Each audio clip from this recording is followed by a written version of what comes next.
boa noite, Beatriz, Felipe Jesus, Débora, Rodrigo, Matheus Felício, Eduardo, Liliane, Ed Cláudio, Amarildo, Caio, Lourenço. Muito boa noite, tudo bem? Vou pedir uma gentileza a vocês, né? Aqueles que eventualmente puderem abrir as câmeras aí nos ajudam, tá? Só, obviamente, quem puder. Quem não puder, a gente compreende, tá? Porque melhora aqui o retorno para a gente. Doutor Rodrigo, muito obrigado. Além do mais, que Boa o senhor noite, está muito professor Gamil. É um boa, prazer participar da sua aula. boa noite, o prazer e a satisfação são nossos. Boa noite, Amarildo, obrigado. Lourenço, boa Boa noite, professor. noite. Débora, boa noite. Vamos lá. Boa noite, doutor. Felipe, Eduardo, muito boa noite a todos e a todas. Obrigado àqueles que puderam abrir as respectivas câmeras. Sobretudo, muito obrigado aí, doutor Rodrigo, que nos brindou aí, está extremamente bem trajado, né? Está vestido aí de gala, qualquer situação. Estamos triunfando, né? Até então. Pai, não sei, não estou acompanhando não. Estou muito ansioso, não estou acompanhando não. Valeu.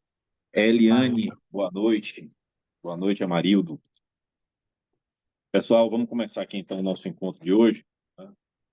Em nome da Múltipla, sejam muitíssimo bem-vindos ao nosso curso. Explicar para vocês aqui como é um pouquinho do funcionamento do curso, coisa de 2 minutos. O nosso curso ele é presencial e telepresencial ao vivo em tempo real. Então você tem a opção de assistir na sede e você tem a opção de assistir na sua casa, enfim, onde você quiser, tá? Além disso, a aula fica disponível para você assistir mais uma vez em casa. Então, nós não somos assim, exatamente online por uma questão, eu diria, pedagógica, entendeu?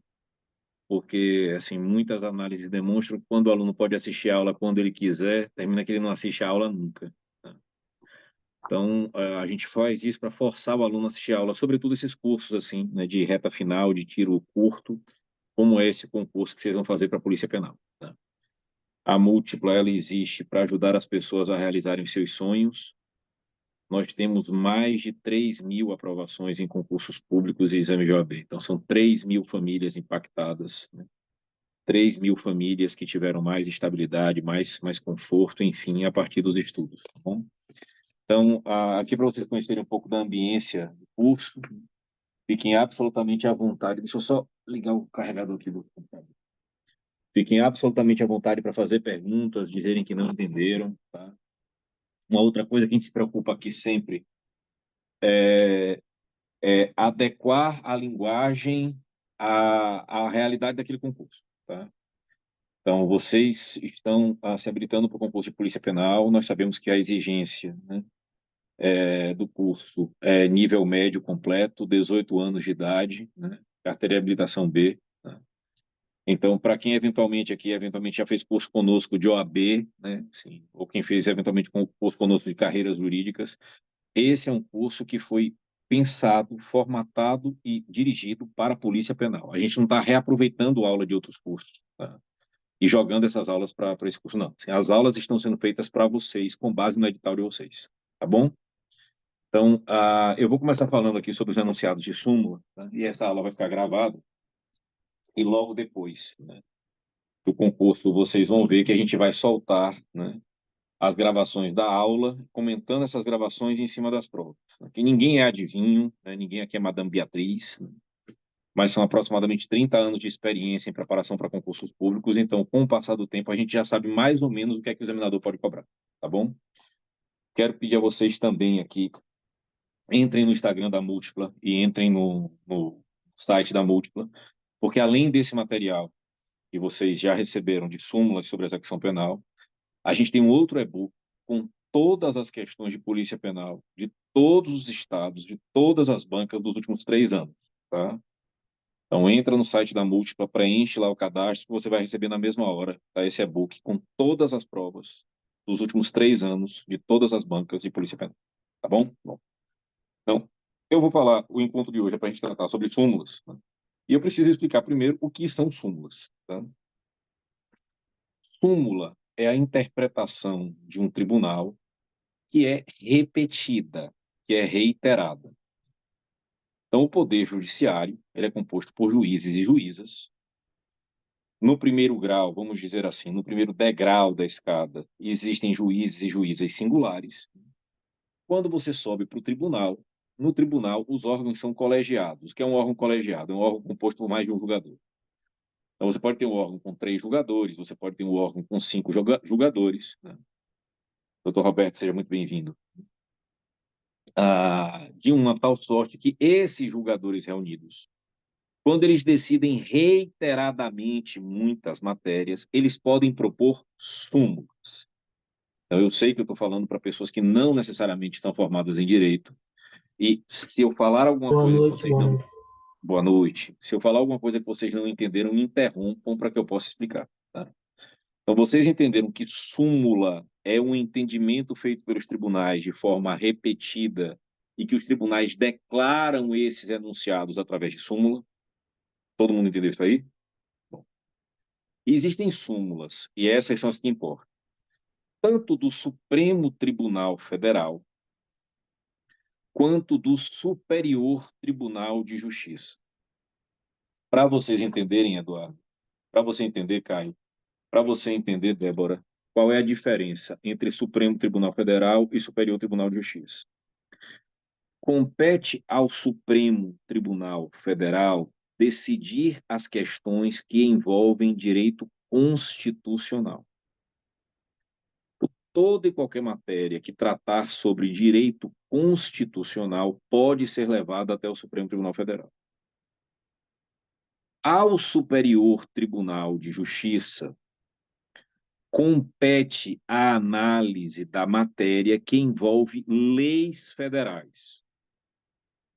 Então, nós vamos ver aqui hoje, Lourenço, enunciados de súmula editados pelo Supremo Tribunal Federal, súmulas sobre execução penal. Essas súmulas do Supremo, elas foram editadas porque elas repercutem em alguma matéria constitucional. Entendeu? Já as súmulas do Superior Tribunal de Justiça foram editadas porque elas repercutem sobre alguma lei federal. Então, todo mundo entendeu qual é a matéria que o Supremo trata através das súmulas e qual é a matéria que o STJ trata a partir das súmulas? Está tudo entendido aí? Bom, sendo que, em relação ao Supremo, tem uma peculiaridade. Qual? O Supremo pode editar, Amarildo, súmulas de natureza vinculante. Então, se alguém lhe perguntar na prova, isso pode cair na prova de constitucional, por exemplo, Eliane. Qual é o único tribunal no Brasil que pode editar súmulas de natureza vinculante? Só quem pode editar súmulas de natureza vinculante é o Supremo e ninguém mais. Qual é a diferença de uma súmula vinculante para uma súmula comum? O próprio nome já nos indica, já nos ajuda. Súmulas vinculantes são aquelas que obrigam os tribunais a segui-las. As súmulas vinculantes, doutor Eduardo, elas valem como se fossem leis ordinárias. Tá entendido isso aí? Então, súmula do Supremo que não é vinculante, existe uma tendência para os tribunais que os tribunais sigam. Súmula do STJ que não é vinculante, e nunca uma súmula do STJ será vinculante, existe uma tendência dos tribunais para que sigam, mas as súmulas que são vinculantes, estas são de aplicação obrigatória. Até aí tudo entendido? Tudo certinho? Então, eu vou começar Ok, esse... Beleza. Eu vou começar esse encontro de hoje falando sobre as súmulas de natureza vinculante. Tá? Vocês vão ver, né? Gravem aí essa aula, estudem esse material e eu desafio vocês. Vocês vão ver que na prova que vocês vão fazer haverá de 1 a 2 questões, pelo menos, sobre esse material que a gente vai trabalhar hoje. Tá? E eu começo falando do enunciado de súmula vinculante número 9. Tá? Súmula vinculante número 9.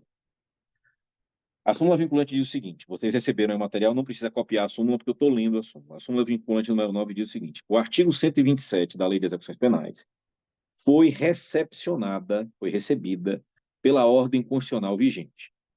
O que é que diz o 127 da Lei de Execuções Penais? E aqui eu repito: eu sei que existem aqui pessoas que são bacharéis em direito, eu sei que existem pessoas aqui que são até advogados.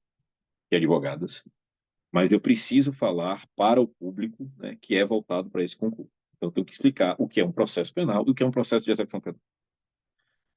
Então, não confundam a fase de investigação, que é o que corre em delegacia. Essa fase de investigação que corre perante um delegado ou delegada é chamado de inquérito, normalmente. Tá? Esse inquérito, Lourenço, quando ele é concluído, ele é mandado para o Ministério Público. Tá? O promotor ou promotora de justiça, Eduardo, a partir do inquérito, vai decidir se ele denuncia, se ele arquiva ou se ele propõe novas medidas investigativas. Uma vez denunciado, professor Rodrigo, começa o chamado processo de conhecimento. Então, ofereceu-se a denúncia, começou o processo de conhecimento. E aí tem uma tramitação que eu não vou explicar aqui no detalhe, mas assim, a denúncia é oferecida, o réu é citado para oferecimento de uma defesa preliminar, o juiz vai decidir se vai absolver sumariamente ou não, não absolvendo sumariamente, começa a fase probatória, instrução pela acusação, ouvem-se as testemunhas de acusação, ouvem-se as testemunhas de defesa, interroga o réu, o último ato do processo penal é o interrogatório do réu, diligências finais da acusação, diligências finais da defesa, alegações finais ou memoriais da acusação, alegações finais ou memoriais da defesa, sentença. Então, o processo, Débora, ordinariamente começa com uma peça chamada denúncia e termina no primeiro grau com uma peça chamada sentença. Até aí vocês entenderam? Tudo certinho? Bom. A partir da sentença, eu posso ter um recurso chamado de recurso de apelação, tá? O tribunal. E depois do recurso de apelação, eu posso ter recurso especial para o Superior Tribunal de Justiça e recurso extraordinário para o Supremo Tribunal Federal. Até aí todo mundo entendeu?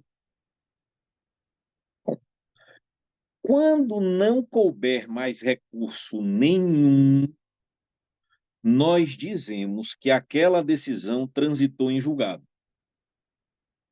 O que é decisão transitada em julgado? Decisão transitada em julgado é aquela da qual não cabe mais qualquer recurso. E aí você vai me perguntar, doutor Eduardo, e não cabe mais recurso por quê? Não cabe mais recurso. Seja porque o sujeito fez todos os recursos, exauriu todos os recursos e perdeu todos, seja porque ele perdeu o prazo para algum. Entendido? Então, o que é decisão que transitou em julgado? Decisão que transitou em julgado é decisão que não, da qual não cabe mais recurso. Entendeu aí, Débora? Então, quem pode me lembrar como é o nome da petição que começa o processo penal, via de regra, é a denúncia. Como é o nome do ato que encerra o processo penal do primeiro grau? Sentença. Beleza aí? Obrigado, Sim. Felipe.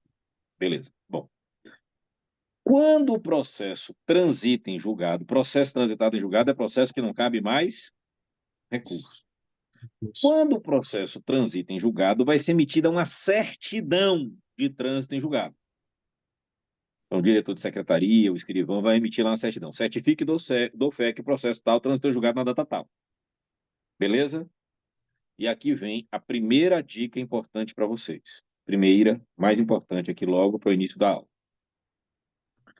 No Brasil, via de regra, só se admite execução penal depois do trânsito em julgado da sentença condenatória. Entendido? Só vai começar a cumprir pena depois do trânsito em julgado da sentença condenatória. E aqui eu vou falar uma outra questão que vai cair na prova de vocês. Eu repito, não é porque eu só adivinho, é porque assim, a gente quando dá aula, quando a gente faz o curso preparatório, o exercício que a gente faz é o que é que a gente cobraria se a gente estivesse do outro lado do balcão. Se eu fosse fazer a prova para vocês, eu ia cobrar isso que eu vou falar aqui agora. Vocês não podem confundir o que a gente chama de prisão processual com prisão pena. São coisas completamente diferentes, doutor Rodrigo. Prisão pena é a prisão que deriva de sentença transitada em julgado. Isso é prisão pena. E o que é prisão processual? Prisão processual é toda aquela anterior ao trânsito em julgado. Então, por exemplo, Eliane, um fulano, né, foi flagrado dando tiro em Beltrano, matou Beltrano. Ele foi preso em flagrante. Aquela prisão em flagrante não é prisão pena. Aquilo é uma prisão, inclusive, pré-processual. Entendeu? Agora, teve um inquérito, teve processo, ele foi denunciado, sentença, perdeu a apelação, perdeu especial, perdeu extraordinário, transitou em julgado. Pegou 17 anos, por exemplo. Aí vai começar o processo de execução de pena. Entendido? Certinho aí? Então, como é o nome do documento que o processo penal começa? Via de regra, denúncia. O processo de execução de pena, doutor Amarildo, processo de execução de pena, começa com um documento chamado Guia de Recolhimento. Certinho? Então, o primeiro documento, professor Caio, que nós vamos ter num processo de execução penal é a chamada Guia de Recolhimento. Vocês entenderam isso? Certinho? Ok. Uma outra coisa que eu aposto que vai cair na prova, isso que eu vou falar agora, pode cair na disciplina de Direito Penal, pode cair na disciplina Processo Penal, pode cair na disciplina de Direito Constitucional, pode cair nas noções de Direito Administrativo, isso que você vai registrar aí agora. E Marcinho, deixa essa aula gravada, porque depois da aula, depois da prova, a gente vai divulgar essa aula que eu estou dando aqui hoje. Tá? Eu quero que vocês registrem que desde 1984, no Brasil, o processo de execução de pena, doutor Roberto, é jurisdicional. O processo de execução de pena corre perante um juiz ou uma juíza de direito. Processo de execução de pena não é mais administrativo. Então, Caio, a quem compete, por exemplo, decidir se o preso vai ter livramento condicional? É o diretor do presídio que decide isso? Não. Quem é que decide isso? O juiz ou juíza de execuções. A quem compete, Eliane, decidir se o réu vai regredir de regime? É o diretor ou diretora do presídio? Não. É o juiz de execuções. A quem compete decidir se o réu vai ter direito à remissão? É o diretor ou diretora do presídio? Não. É o juiz de execuções. E aqui uma outra questão que eu aposto minhas fichas que vai cair na prova. E eu quero que vocês anotem aí. Na lei de execuções penais, só existe um recurso previsto, só um, que é o chamado agravo em execução. Na lei de execuções penais, só existe um recurso previsto, que é o agravo em execução, beleza? Então aqui, Eduardo, não tem erro, velho. Qualquer decisão de um juiz de execuções penais é objeto de um recurso chamado agravo em execução. Todo mundo entendeu aí? Tá, Marildo? Se no dia da prova o cara te perguntar assim, foi indeferido um pedido de livramento condicional, qual é o recurso para isso? Agravo em execução. Foi determinada a regressão do réu, a regressão de regime, qual é o recurso para isso? Agravo em execução. Foram perdidos os dias remidos, qual é o recurso para isso? Agravo em execução. Só tem um. Beleza? Não tem dois, não, só tem um. Até aí tudo certinho? Bom, esse enunciado de súmula vinculante, ele fala sobre o artigo 127. O artigo 127, professor Roberto, ele trata sobre remissão. E aqui tem uma pegadinha véia, besta em prova, professor Eduardo, que o senhor não vai cair. É a diferença de remissão com C cedilha para remissão com dois S's. Essa aqui é outra aposta que eu vou fazer. Gente, apesar de essa aula ser sobre súmulas, eu estou aproveitando as súmulas para explicar vários institutos isoladamente. Eu nem falei nada ainda da súmula 9. Para falar da súmula 9, eu falei primeiro que é processo de execução penal, falei da guia de recolhimento, né? Eu agora estou falando sobre o que é remissão para depois explicar a súmula. Então, existe em direito penal remissão com C cedilha E existe remissão em direito penal com 2 S's, que são institutos, Lourenço, completamente diferentes. O que é remissão com C cedilha, doutora Débora? Remissão com C cedilha é sinônimo de resgate. E a remissão com C cedilha, doutor Caio, remissão com C cedilha, pode derivar de 3 coisas. E aqui é outra aposta minha para a prova. Remissão com C cedilha pode derivar de trabalho. Então, a cada 3 dias de trabalho, o preso tem direito à diminuição de 1 dia de pena. Beleza? 3 dias trabalhados, abate quanto tempo? 1 dia de pena. O preso também tem direito, professor Eduardo, à remissão de pena pelo estudo. Então, em alguns presídios, doutor Roberto, existem escolas. Tá certo? Então, o preso que estuda na escola, ele tem direito, doutor Amarildo, a cada 12 horas em sala de aula, ele tem direito a remir 1 dia de pena. Então, vamos lá? Para trabalho são quantos dias? 3. Para estudo, 12 horas. Você vai me perguntar, Lourenço, de onde foi que tiraram 12 horas? É porque o expediente de trabalho nos presídios, para os presos que trabalham, normalmente tem 4 horas. Então, a regra foi, se para ele remir 1 dia de pena por trabalho, ele tem que trabalhar 3 dias, 3 vezes 4, 12. Ele precisaria ter 12 horas de aula. Entendido? Agora, uma outra pegadinha aqui, muitíssimo importante, doutora Débora. A pergunta de Débora é a seguinte: só serve para a escola ou tem para superior de alguma forma? Assim, normalmente a remissão é feita para o estudo que é feito intramuros, dentro do presídio. Tá? Então, ordinariamente, não se vai aplicar a remissão para preso de nível superior. O que existe é, a cada grau acadêmico que o preso conclui, ele tem um bônus. Então, se ele inclui o ensino médio, ele tem um aumento do tempo de remissão, aumenta-se de 1/3. Entendido? Certo? Mas eu vou dizer aqui uma coisa que provavelmente vai cair para vocês, Elaiane. Preste atenção no que eu vou dizer. O CNJ, que é o Conselho Nacional de Justiça, estabeleceu a regra de remissão de pena pela leitura de livros. Então, são 3 formas de remir a pena. Quais são as 3 formas? Trabalhando, estudando ou lendo. Calma, para vocês não se assustarem. Porque daqui a pouco alguém vai dizer, o preso vai virar um leitor inveterado, né? Ele vai ler 222 livros num dia e vai sair do presídio no... Calma, respire. Vamos devagarzinho com andou. Então, calma, não se aborreçam, não se irritem, não. Deixa eu falar tudo que você vai entender como o negócio funciona. Tá? Para cada livro lido, eu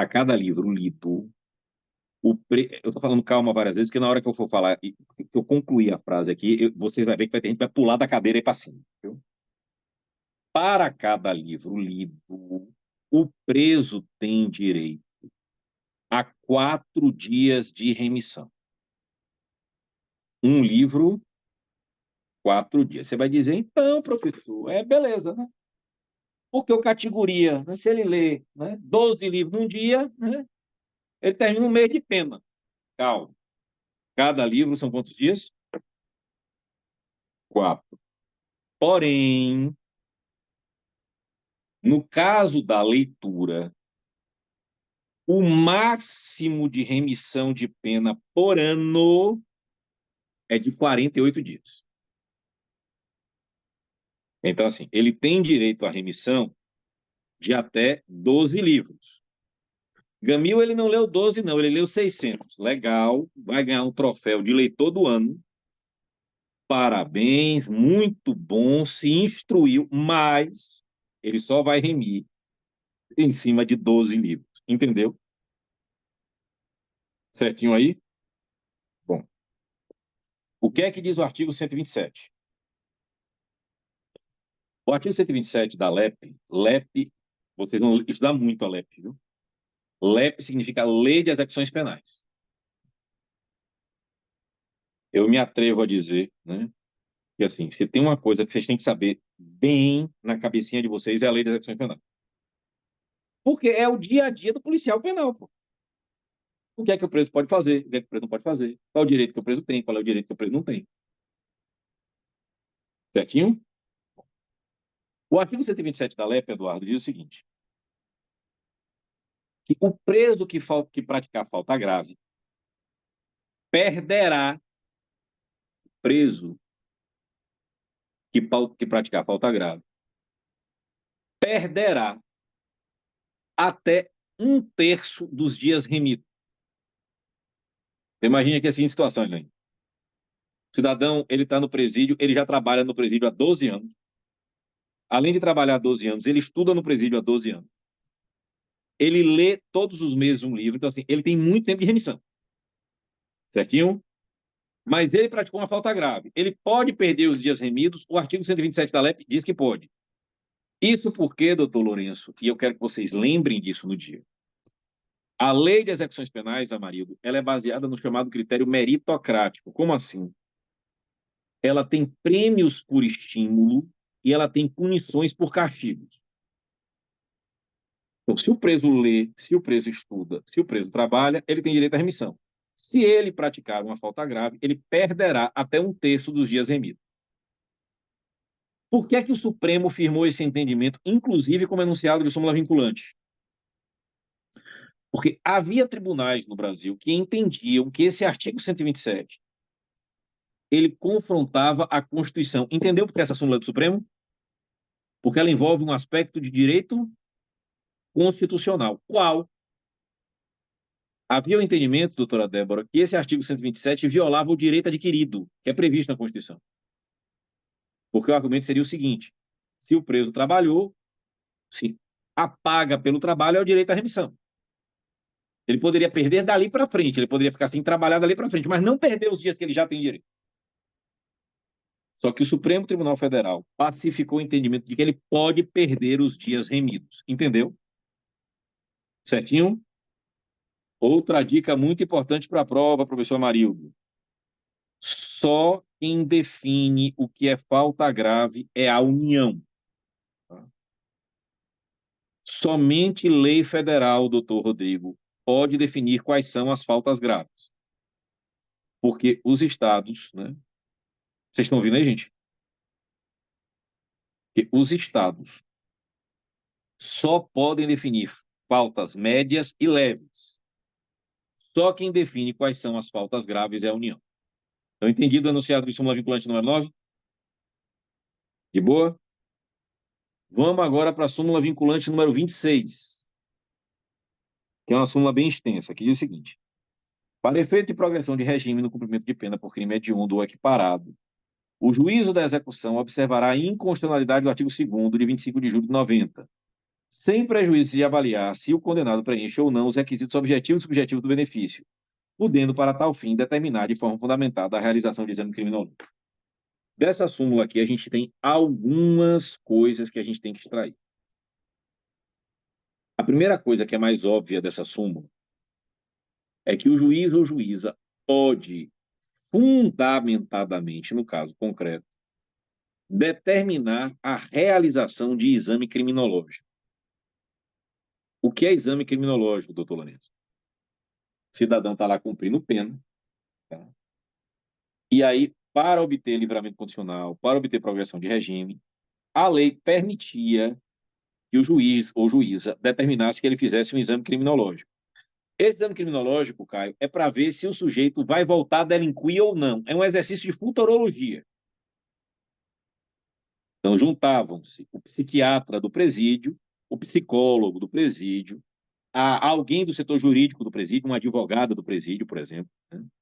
Alguns membros da segurança do presídio, pessoas ligadas à segurança do presídio, por exemplo, um policial penal que trabalha no presídio, e essas pessoas, de forma colegiada, iriam analisar aquele preso para saber se ele tem direito se ele teria direito à progressão ou não. Entendeu o que é exame criminológico? Esse enunciado de súmula diz que o juiz ou juíza pode mandar fazer o exame criminológico de forma fundamentada. O que é fundamentar? Fundamentar é dizer o porquê. Tá certo? Até aí vocês entenderam? A outra coisa dessa súmula aqui, né, é que diz que, para efeito de progressão de regime, o juiz ou juíza deve observar a inconstitucionalidade do artigo 2º da Lei 8.072. Essa Lei 8.072 é outra lei que deve cair na prova de vocês. É uma lei que nós chamamos que é a Lei dos Crimes Hediondos. Gamil, como é que eu faço para saber se um crime é hediondo ou não? Tem que estar previsto na Lei 8.072. Gamil, todo e qualquer crime violento é hediondo? Não. Existem muitos crimes violentos que não são hediondos. Gamil, existem crimes não violentos que são hediondos? Existem.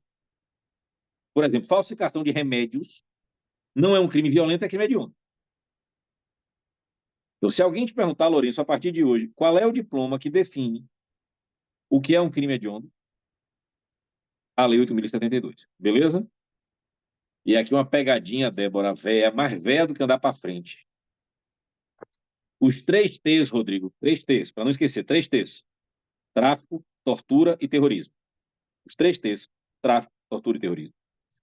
Eles não são crimes hediondos, mas são crimes equiparados a hediondos. Vamos traduzir isso aqui, Lourenço? Eles têm o mesmo tratamento de crime hediondo, mas não estão no rol dos crimes hediondos. Entendeu? Por que isso, Amarildo? Porque a lei dos crimes hediondos diz, são crimes hediondos, e aí vem o elenco. E depois ela fala, são crimes equiparados hediondos. Então, para esse concurso que vocês vão fazer, é muito provável que nessa primeira fase caia muita letra fria de lei. É muito provável. Então, assim, é questão comum em prova, o cara pergunta assim, assinalar abaixo, qual dos crimes abaixo é hediondo? Aí na letra A coloca, tráfico, tortura e terrorismo. Como o examinador sabe, Eduardo, que você tem pouco tempo para ler, ele já bota lá na A, tráfico, tortura e terrorismo. Você já marca achando que acertou e você errou. Porque tráfico, tortura e terrorismo, Adiane, não são crimes hediondos. São crimes equiparados a hediondos. Entendido? Certinho? Bom, a Lei 8.072 dizia o seguinte,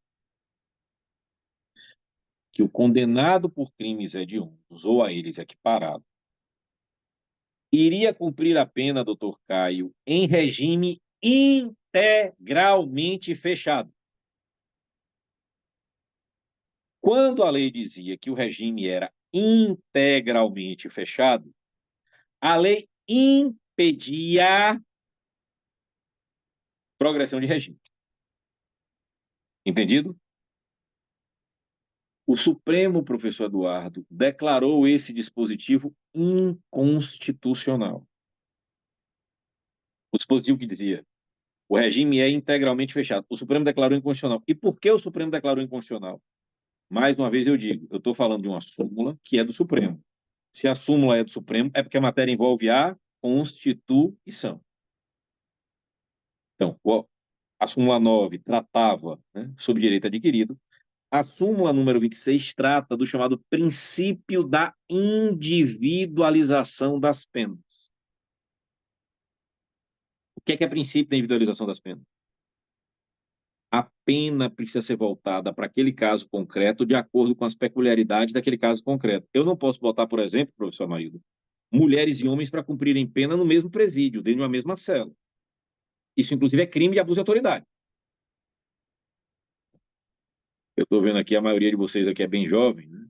Acho que o mais velho aqui sou eu, mas faz muitos anos. É porque tem um amigo meu que diz que a juventude é uma doença que só o tempo cura, né?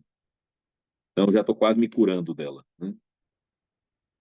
Mas tem coisa aí de uns 15, 20 anos que teve um cidadão, tem um amigo meu, um outro amigo meu que diz que tem pessoas que têm 3 tipos de pensamento, 2 errados e um perdido.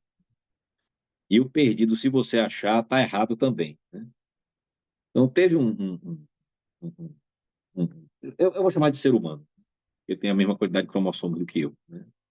Teve um ser humano lá no norte que fez a caridade de botar uma menina de 14 anos presa numa mesma cela com mais de 20 homens. E depois, Eduardo, as pessoas se surpreenderam quando descobriram que aquela menina foi estuprada várias vezes. Você não precisa ter mais do que 2 neurônios e uma sinapse nervosa funcionando, né, para ver que se você botar uma menina de 14 anos numa cela com mais de 20 anos, ela vai ser estuprada sistematicamente. Né? E o melhor na época foi o argumento que foi usado. Né? O argumento foi o seguinte: não tinha onde colocar. Porra, se não tinha onde colocar, não podia botar lá, né? Mas, enfim, eu não vou entrar aqui nessa discussão. Eu lhes pergunto: eu posso botar homens e mulheres numa mesma cela? Por que não? Porque isso ofende o princípio da individualização das penas. Mas, Gamil, isonomia não consiste em tratar todo mundo de forma igual? Não. Isonomia consiste em tratar os desiguais de forma desigual. Certinho? Beleza aí? Eu posso botar um multireincidente para cumprir pena na mesma cela que alguém que é primário? Não devo colocar. Né? Eu devo colocar dentro de uma mesma cela condenados por crimes violentos e crimes não violentos, por exemplo, não estou falando aqui de um discurso elitista, não, mas um cidadão, por exemplo, condenado por um crime ambiental, junto na mesma cela de alguém que ficou condenado por extorsão, vai dentro de sequestro?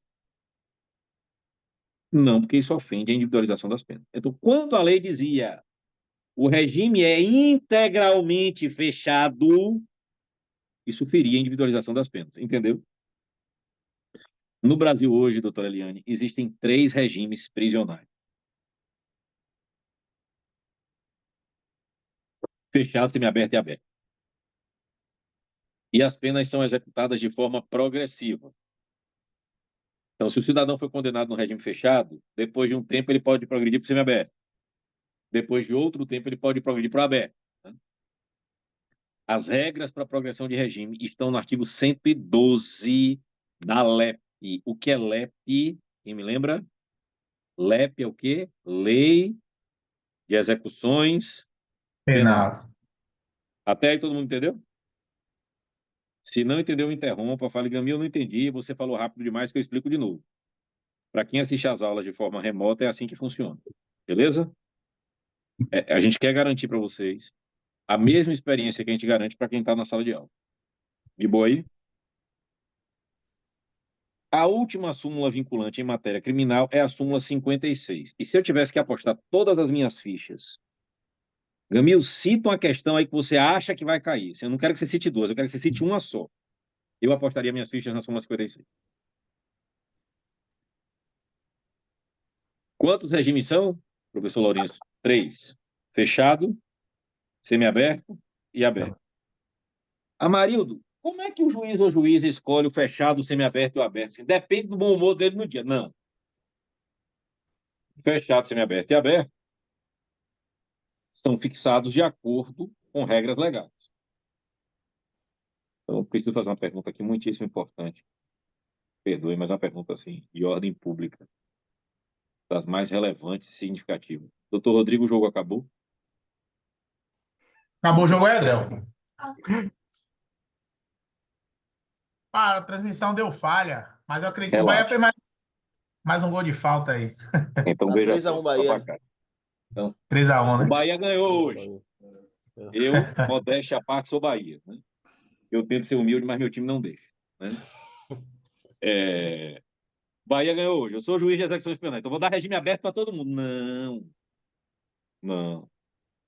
O regime é fixado de acordo com parâmetros legais. Entendeu? Sim. Vocês entenderam isso? Então, o que é que acontecia com muita frequência, doutor Eduardo? O categoria era condenado, por exemplo, no regime aberto, hipoteticamente falando. A lei de execuções penais, esse ano, é um outro motivo que eu acho que vai cair muito a lei de execuções penais na prova de vocês, porque a lei de execuções penais esse ano completa 40 anos. A lei de execuções penais é de 1984. E por incrível que possa parecer, professor Caio, muitos estados no Brasil não construíram o estabelecimento do regime aberto até hoje. São Paulo não tem regime aberto, Ceará não tem regime aberto, Bahia tem regime aberto. Entendeu aí, Eliane? Então, imagine assim a situação, professor Eduardo. A sentença condenatória estabelece que o regime para aquele preso é aberto. Está lá na sentença, regime aberto. Vamos supor, professor Amarildo, que nós estivéssemos aqui em São Paulo, onde não existe regime aberto até hoje. que é que os caras faziam, Débora? Porra, tá condenado no aberto, não tem vaga no aberto, faz o quê? Mete no semiaberto. Ah, mas o semiaberto tá lotado, então mete no fechado. Mas a condenação dele é aberto, pô. Então, o que é que esse enunciado de súmula vinculante número 56 nos diz? Ela nos diz basicamente o seguinte: a falta de vagas no estabelecimento mencionado na condenação não é fundamento para colocar o réu no regime mais grave. Se o fulano está condenado no aberto, você não pode botar ele no semiaberto, com argumento de que não tem vaga. Se o fulano está condenado no semiaberto, você não pode condenar ele no fechado, ao argumento de que não tem vaga. Aí, Amarildo, você pode fazer uma porrada de coisa. Você pode dar, por exemplo, prisão domiciliar com tornozeleira eletrônica. Se ele está condenado no semiaberto, não tem vaga no semiaberto, mas eventualmente tem uma vaga no aberto, você pode botar ele no aberto. Você pode pegar, Rodrigo, um condenado no regime fechado. Vamos supor, o cara está condenado a regime semiaberto, não tem vaga no semiaberto. Você pode pegar um que estava no fechado, progredir para o semiaberto, mesmo sem preencher os requisitos, para abrir a vaga. Entendeu? Entendi. Qual é a única coisa que você não pode fazer? É pegar o cara condenado num regime menos grave e colocá-lo num regime mais grave. Vocês entenderam isso? Sim. Beleza? Beleza. Outra coisinha da LEP aqui para lembrar para Vossas Excelências, para Vossas Senhorias, viu? Vocês serão policiais penais, vocês vão trabalhar dentro do sistema penitenciário, vocês vão ver a realidade do presídio, né? Eu não sei se alguém aqui já entrou no presídio alguma vez, né? Eu já trabalhei no presídio, trabalhava no presídio durante a faculdade, eu estagiei 3 anos no presídio. E o presídio tem um odor característico de presídio, tem um fedor que é um fedor próprio de presídio. Mas vocês vão ver, em relação aos presídios, que por vezes os presos ficam amontoados, por exemplo, em celas. E uma outra coisinha que eu vou dizer aqui para vocês, porque se cair na prova, eu volto a dizer, deve cair muita letra fria de lei. Mas para vocês não se surpreenderem, professor Rodrigo, com uma coisa que eu vou dizer aqui agora para vocês. A lei prevê no Brasil que a cela na execução da pena é individual. Você ouviu o que eu falei? Sim. A cela na execução da pena é como, Eduardo? Individual. Individual. Por força de lei, cada detento tem direito a uma cela. É o que a lei diz. Sim. Com, no mínimo, 6 metros quadrados. Dotada de ventilação, aeração, salubridade e aparelho sanitário. É o que diz a lei de execuções penais. E aqui uma outra aposta que eu vou fazer, que pode cair na prova de constitucional, pode cair na prova de processo penal. Em relação ao Supremo, em relação ao sistema penitenciário, doutor Eduardo, o Supremo Tribunal Federal entendeu, em relação ao sistema penitenciário, o Supremo entendeu que o Brasil vive o que se chama de estado de coisas inconstitucional. Foi movida, a Marildo já colocou aqui para a gente, a DPF 347.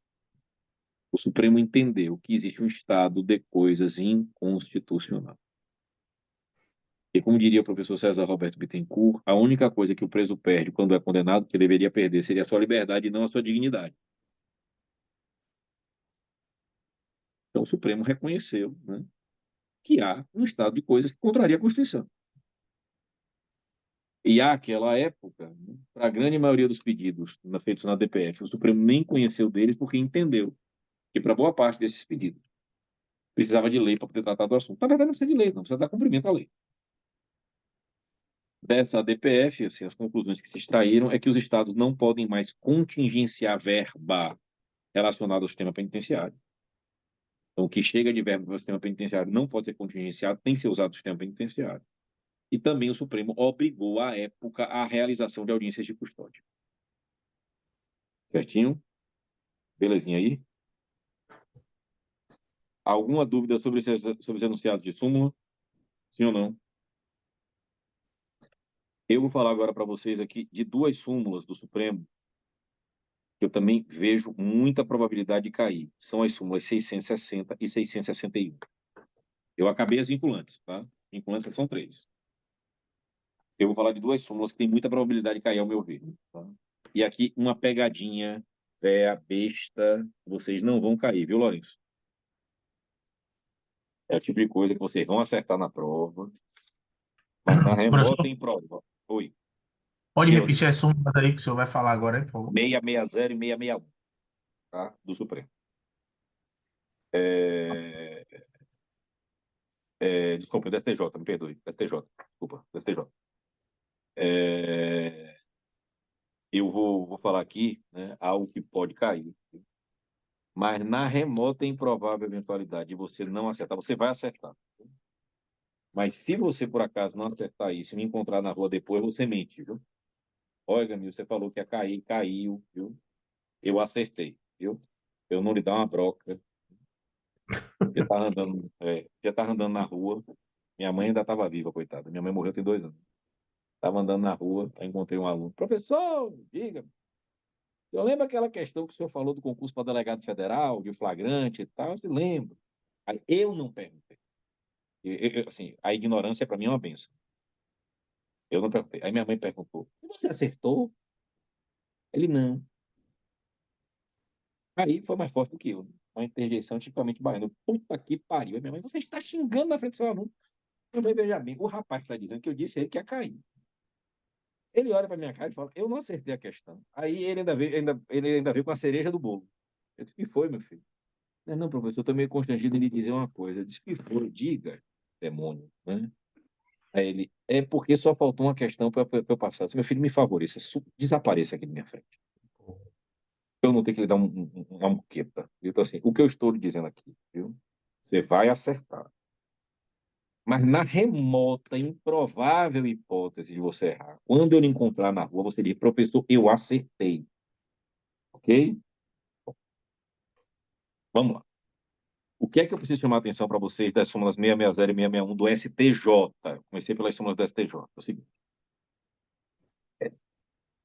Ter aparelho celular dentro do presídio, o simples fato de ter aparelho celular no presídio não é crime.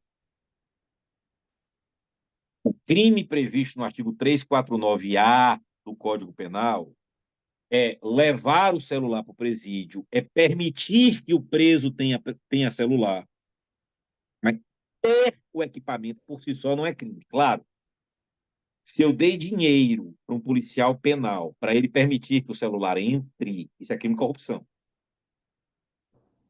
Mas o simples fato de ter o celular dentro do presídio não é crime. Ter o celular dentro do presídio é falta grave. Entendido a situação? Então, se alguém lhe perguntar que crime comete o preso pelo simples fato de ter um celular dentro do presídio, pelo simples fato de ter um celular dentro do presídio, ele não comete crime nenhum. Ah, Gamil, então beleza, né? Os presos podem usar celular dentro do presídio livremente. Não pode não, viu, amor? Porque é falta grave. Então ele vai perder os dias remidos, ele vai poder regredir de regime, entendeu? Você entendeu a diferença entre o crime, que é permitir, deixar, ingressar no presídio com o celular, e a falta grave, que é possuir o celular, entendeu a diferença? O que é que nos dizem os enunciados de súmula 660 e 661? Ela diz o seguinte: a posse pelo atenado de aparelho celular ou de seus componentes essenciais constitui falta grave. Percebam, a posse pelo apenado de aparelho celular ou de seus componentes essenciais. Então, se um preso for flagrado com o celular desmontado, por exemplo, mas os mecanismos estão lá, isso é falta grave. E outra coisa, a falta grave, diz o enunciado de súmula 661, prescinde de perícia no celular apreendido. Traduzindo, eu não preciso periciar o celular para considerar que isso é uma falta grave. Então não adianta dizer, o celular era de cartão e estava sem crédito, pouco importa. O celular estava quebrado, não interessa, que não precisa periciar o celular. Até entendido? Uma outra súmula que eu acho que tem chances grandes de cair do STJ é a súmula 533. Essa súmula diz o seguinte: para o reconhecimento da prática de falta grave disciplinar no âmbito da execução penal, é imprescindível a instauração de procedimento administrativo pelo diretor do estabelecimento prisional, assegurado o direito de defesa, a ser realizado por advogado constituído ou defensor público nomeado. Existe uma grande chance dessa súmula cair. O que é isso aqui? Chegou a notícia, doutora Débora, de que o preso praticou uma falta grave. Eu preciso ter um processo para apurar se ele praticou a falta grave. Então, o policial penal apreendeu o celular, por exemplo. Mas quem me garante, lógico, policiais penais, como todos quaisquer policiais, gozam de presunção de veracidade daquilo que eles falam. Mas é necessário que tenha um contraditório, que tenha ampla defesa, porque pode ser que o celular não seja daquele preso. Então, o preso tem direito, por exemplo, a rolar testemunhas, a contraditar a autoridade, o policial penal, enfim. O que é que esse enunciado de súmula 533 ele nos diz? Ele nos diz o seguinte: para apuração de falta grave, o condenado tem direito ou a advogado constituído ou a defensor público. Entendeu? Eu não posso imputar a um condenado a prática de uma falta grave sem que ele tenha se defendido. Professor, Só um minutinho, só um minutinho. Por ok. que é que eu estou fazendo tanta questão de bater nisso? Porque quando vocês forem estudar processo administrativo, que envolve servidores públicos, existe um enunciado de súmula vinculante do Supremo, se é súmula vinculante, é sempre do Supremo, que diz que no processo administrativo é dispensável a presença de defesa técnica. Com isso, eu estou lhe dizendo o seguinte, doutor Mario. Vossa Excelência passou no concurso, está lotado, está nomeado, está trabalhando. Vossa Excelência é policial penal. Pode acontecer de ser instaurado um processo administrativo contra você, porque, por exemplo, alguém disse que você não está indo trabalhar, ou que você está chegando atrasado todo dia, ou que você está indo trabalhar bêbado. Isso é uma falha administrativa apurada através de um processo administrativo. E aí não é só para policial penal, não, é para qualquer servidor público. Eu sou funcionário público para efeitos penais. Eu sou professor da Universidade Federal da Bahia. Podem instaurar um PAD contra mim. O Supremo entendeu que para PAD de servidor público, a presença de advogado é dispensável. Entendeu? Mas o STJ entendeu que para apurar falta grave na execução da pena relacionada aos presos, precisa ou de um advogado contratado. O preso contratou um advogado, ele constituiu um advogado para ele, ou de um defensor público. O fato é que eu não posso apurar uma falta grave se não houver advogado presente. Entendido? Até aí tudo certinho? Doutor Rodrigo, diga aí, irmão. Professor, me tira uma dúvida, se por um acaso um policial penal, durante seu serviço, ele acha, né, o aparelho e tal, e aí o preso, ele consegue provar que não pertence exatamente àquele preso a quem ele acusou, existe alguma punição para o policial? Veja, se o policial, quando fez essa imputação, estava de boa fé, não tem infração nenhuma, tá? Zero, Sim. tá? Ele podia estar na situação de erro, tá? Agora, Sim. se o policial fez de má fé, ele já sabia que não era daquele preso, ele fez de má fé, aí pode haver outros crimes a depender do que motivou o policial a fazer aquilo. Então, por exemplo, Então, um outro detento deu dinheiro para que o policial fizesse isso. Isso é crime de corrupção passiva. sim, Tá bom? sim, Entendido aí? entendi. Entendido, Beleza? mas aí como é que é apurado se ele está de boa fé ou de má fé? Boa fé em direito, não só em direito penal. Boa fé se presume, má fé se comprova. tá? Então, eu sempre digo que a diferença de um bom para um mau advogado é a qualidade das provas que eles produzem. O direito admite todo e qualquer meio de prova, né, feito, sim, autorizado pela lei. Então, se você diz, por exemplo, você é policial penal, você diz, aquele salário diga 1.000. Então, faz o seguinte, pega todas as linhas telefônicas, todas, liga para todo mundo aí, veja se alguém me conhece. Tem 300 mensagens aí de WhatsApp, entra um por um aí e veja se algum me conhece. Então, assim, dá para produzir a contraprova, tá? Então, boa-fé se presume. Atos administrativos e policiais penais fazem parte da administração pública, portanto, eles representam a administração, gozam de presunção de veracidade e legitimidade. Atos administrativos gozam de presunção de veracidade e legitimidade. O que não quer dizer que essa presunção seja absoluta. Certinho? Bom, Entendido. beleza, irmão. Uma outra súmula muito importante aqui para a gente pontuar para vocês é a súmula do STJ 527. Essa súmula 527, ela nos diz que o prazo máximo da medida de segurança é o prazo máximo da pena que é cominada ao delito. Deixa eu explicar isso aqui para vocês. Se a pessoa é louca, doutor Rodrigo, a pessoa é doidinho, né?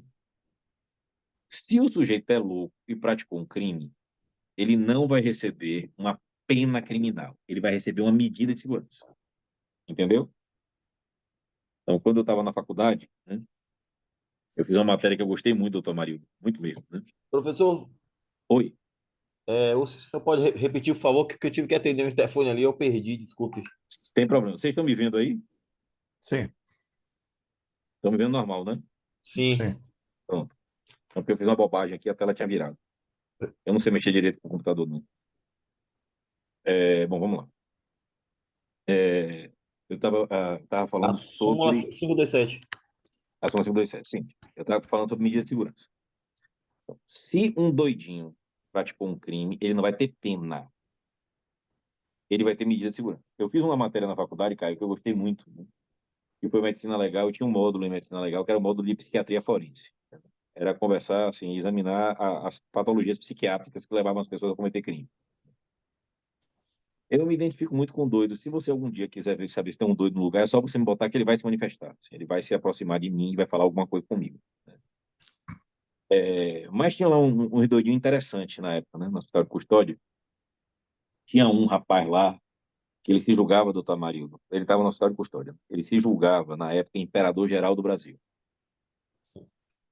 E, gente, é uma coisa que às vezes até os colegas, assim, os meus colegas, às vezes, assim, não se percebiam, assim, o doido, ele não fala aquilo que ele tá de sacanagem com sua cara.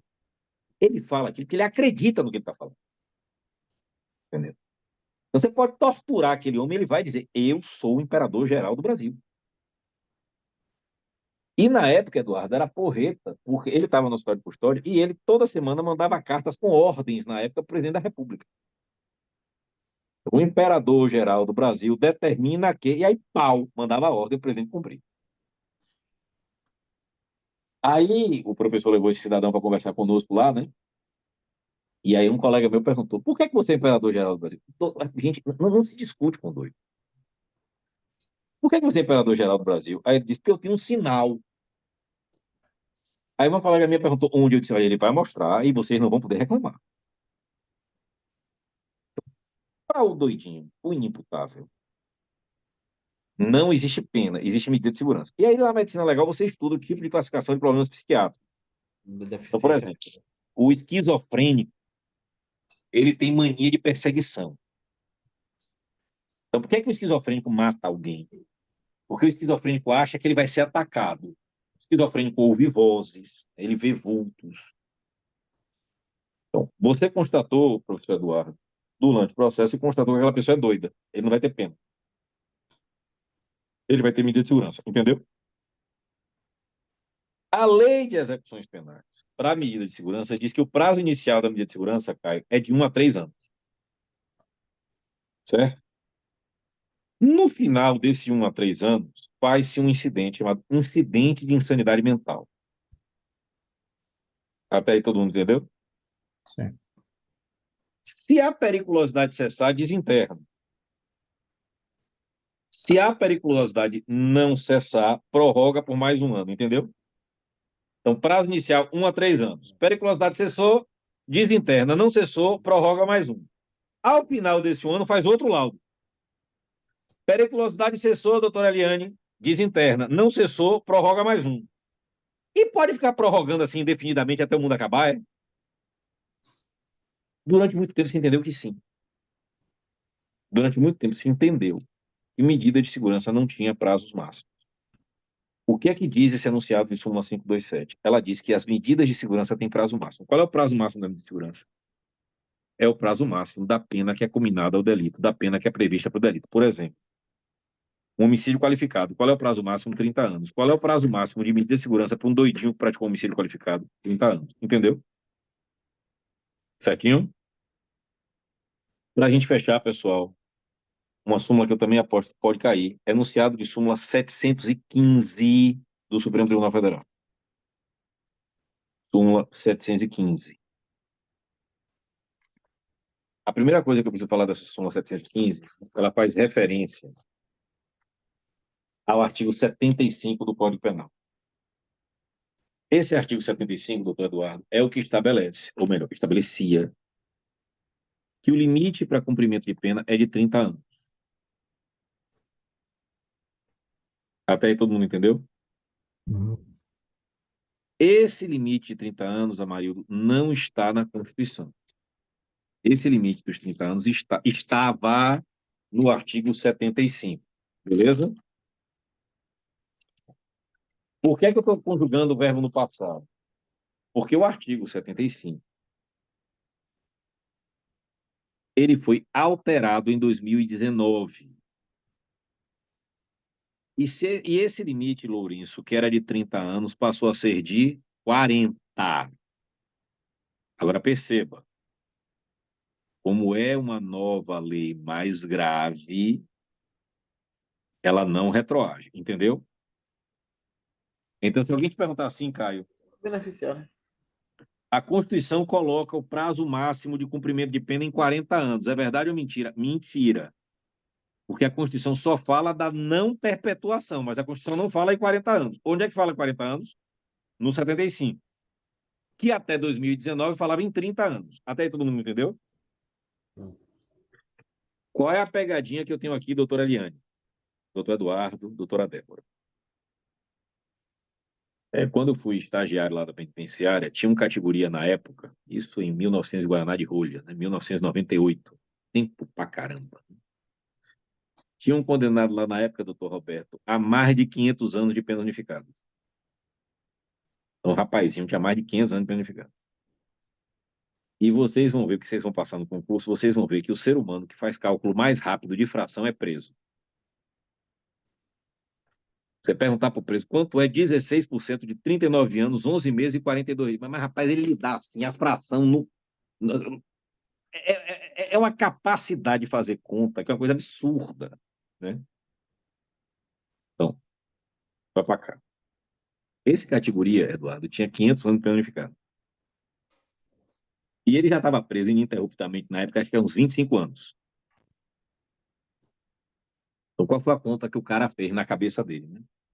Porra, para ter livramento condicional, eu preciso ter 2/3. Se eu tenho 2/3 de 30, 25, eu já tenho mais do que 2/3, eu tenho direito a livramento. Qual é a pegadinha que a gente tem aqui, doutora Eliane? Doutor Eduardo? Esse 1/3, esse 2/3, esse 16%, 33%, 50%, qualquer fração que você for contar, a base de cálculo não é 40 anos, não, viu? A base de cálculo é do total da pena unificada, entendeu? Então, se o categoria... É porque às vezes a gente vê assim na televisão, alguém diz assim, fulano foi condenado a 600 anos. Aí a pessoa pensa assim, o que é que adianta condenar 600? Só vai cumprir 40 mesmo. Só que a contagem dos incidentes não toma a base de cálculo dos 40. Se ele foi condenado a 600, e para progredir de regime ele precisa ter, por exemplo, 50%, ele não vai progredir de regime com 20 anos, ele vai progredir de regime com 300 anos, ou seja, ele não vai progredir. Certinho? Tudo entendido? Gente, essas eram as considerações finais, ou melhor, as considerações gerais para fazer sobre o enunciado de súmula. Eu espero que tenha sido assim, bacana para vocês, que vocês tenham compreendido. Eu tenho certeza de que coisas que nós falamos aqui hoje vão ser cobradas na prova. Para quem entrou aqui um pouquinho depois, né, o e-book, né, tem 2 e-books no Instagram e no site da Múltipla. Tá? O meu Instagram, pessoal, é @gamilfoppel, GAMILFOPPL. Tá? Obrigado, Amarildo, obrigado aí.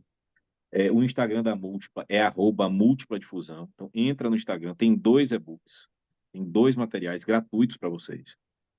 Esse material, por exemplo, das questões, eu acho um material muito bacana para revisão. Não que você vai estudar para a prova pelas questões, né? Mas você pode revisar pelas questões. Obrigado, Lourenço. Obrigado mesmo.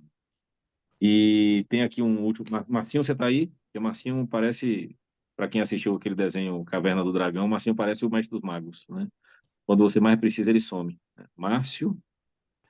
Roberto conhece Márcio pessoalmente, ele sabe o que eu estou falando, e ele está me dando razão. Professor, só uma Márcio, dúvida. oi.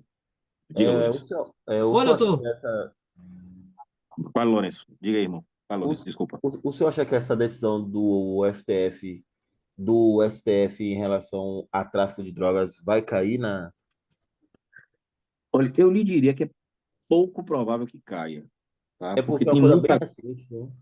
Não é só porque é recente, é porque tem muita coisa para decantar ainda da decisão, tá?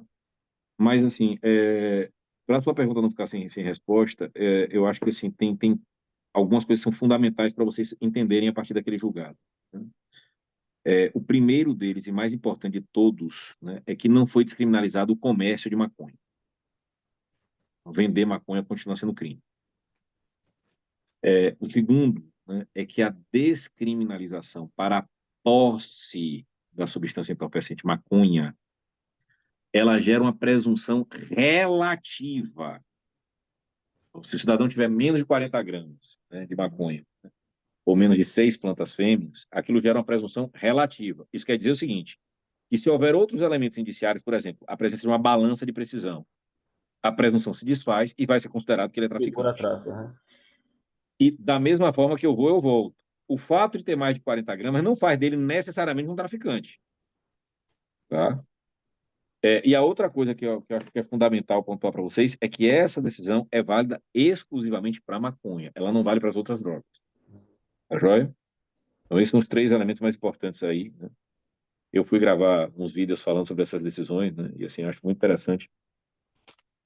E as pessoas, obviamente, têm todo o direito de opinar, né? Esse povo revoltado, gente escrevendo. Vai comprar maconha onde? Meu filho, eu não sei. Eu estou analisando do ponto de vista dogmático se é crime ou não é. Agora, se o interesse é para saber onde vende, eu não sei, né? Não sei, não tenho como saber onde é que vem, né? Mas, assim, tem muita coisa ainda para decantar, Rafael, porque vai haver ainda uma regulamentação feita pelo CNJ, tem muita coisa, mas, assim, eu diria, né, que a matéria passível, né, para ser cobrada na prova é uma dessas 3 coisas. A presunção relativa, não descriminalizou a venda, né? E finalmente a matéria adstrita para maconha, tá bom? Certeza. Alguma dúvida, alguma pergunta, alguma coisa? Não. E para quem já está inscrito, Rodrigo, se você já está inscrito, né? Não sei se o Já pessoal tô. conhece. Pronto. Mas para quem está inscrito tem outra coisa também, que se você indicar um colega, aí vale para todo mundo. Se você indicar um colega que efetivamente se matricule, né, a gente dá um desconto a gente dá um bônus para você de 20% do valor que ele pagar, tá? Então, se você conseguir, por exemplo, aí 5 colegas para se inscreverem, você recebe o valor todo do que você pagou, né? Que é 20% para cada matrícula que for feita, tá bom? Entendi. Alguma pergunta, gente? Alguma dúvida, alguma coisa? Não? Não, professor, só mesmo agradecimento aí pela aula, né? Por essa explicação aí exata e eficaz aí para quem vai estudar para ingressar aí na área, viu? Agradecer Eu aí que ao senhor agradeço. aí, Eu que tá? agradeço. E Tenho certeza acredito de que que a gente se aqui vê aí. nós vamos nos ver sim. E eu tenho certeza de que aqui haverá aprovados e aprovadas, tá? Ô, É o glória. primeiro passo para você ser aprovado, e aqui não é da boca para fora, não, gente. Assim, eu trabalho com esse mercado há quase 30 anos. O primeiro passo para você ser aprovado ou aprovado é você acreditar que você vai ser aprovado ou aprovado. Então, não sei quantos inscritos vai haver, se vai ter 30 mil, 50 mil, 200 mil, 4 milhões. Você só precisa de uma vaga, você não precisa de 2, não. Para você só precisa de um. E eu sempre digo para os alunos e alunas o seguinte: no concurso você concorre com você mesmo. Tanto que é muito comum, por exemplo, os caras montam um concurso com, às vezes, 300 vagas, aprova 50, aprova 60, ficam sobrando vaga, boiando vaga. Então, faça seu cronograma de estudos, mas assim, é muito importante que você acredite que você vai ser aprovado. Às vezes a gente vê alunos muito preparados, alunos brilhantes, alunos que estudaram muito, mas assim, o cara vai para a prova, pô, não sei se vai dar certo, com a tibieza, com a fraqueza muito grande. Isso repercute, cara. Você tem que olhar para o espelho e dizer, eu vou passar. Fazer um cronograma de estudo, assim, estudar tudo que for possível. Estabeleça metas diárias de estudo. E metas que sejam metas factíveis. Não adianta você dizer, eu vou estudar 19 horas por dia. Ninguém estuda 19 horas por dia, velho. Mas você pode estudar. Se você eventualmente só pode estudar 3 horas, estude aquelas 3 horas, mas assim, de forma religiosa, com constância, com disciplina, tá? Você vai estudar, sei lá, você vai me dizer, Gamil, eu só posso estudar 2 horas por dia. Ok. Você vai estudar como? A recomendação que eu sempre dou. Estudem sempre 45 minutos e façam pausas de 15. Tá? Dou 45 minutos, pausa de 15. Pausa de 15 não é nem 14, nem 16. Nesses 15 minutos você faz o quê? Você faz o que você quiser, velho. Você entra em rede social, você pode ver televisão. Não dá para ver uma série, porque aí você vai começar a ver todos os episódios e não vai voltar mais. Tá? Estuda 45 minutos para 15. Estuda 45 minutos para 15. Se você disser, eu tenho disponibilidade para estudar 5 horas por dia, é dessa forma. 45, 15, 45, 15. Se você vai estudar 5 horas por dia, é melhor desmembrar. Bota 3 horas de manhã, se você puder, 2 horas de tarde. Porque quando você estuda muitas horas seguidas, o seu grau de percepção, de absorção vai diminuindo. Mas, assim, acreditem que vocês vão ser aprovados e aprovados. Vocês estão hoje aqui de noite, assim, o curso não começou ainda. Isso já mostra o grau de interesse de vocês. Isso já é um diferencial. Essa aula vai ficar gravada e a gente faz questão, depois, quando a prova é realizada, de mostrar todo o material que foi trabalhado antes da prova nas aulas. No último exame de OAB, por exemplo, na última prova da OAB, a gente tem um programa na Rádio Metrópole domingo de manhã, que a gente faz revisão da prova. E aqui não é Madame Beatriz, não é exercício de futurologia, não é nada porque eu sou genial, extraordinário, não, é somente experiência, só tempo de trabalho. Última prova da OAB, eu dei a peça que caiu de manhã, e das 4 questões de direito penal que caíram de tarde, eu dei 2. Então, tenho certeza que essa 1 hora e meia aí que vocês assistiram hoje fará grande diferença no processo de aprovação de vocês, tá bem? Então, grande abraço, tudo de bom para vocês, viu? Espero vê-los, né, já na semana que vem matriculados na turma, tá bom? Amém. Fique com Deus. Amém. Vou pedir licença, pessoal, viu? Obrigado. Abração. Tchau, tchau. Tchau.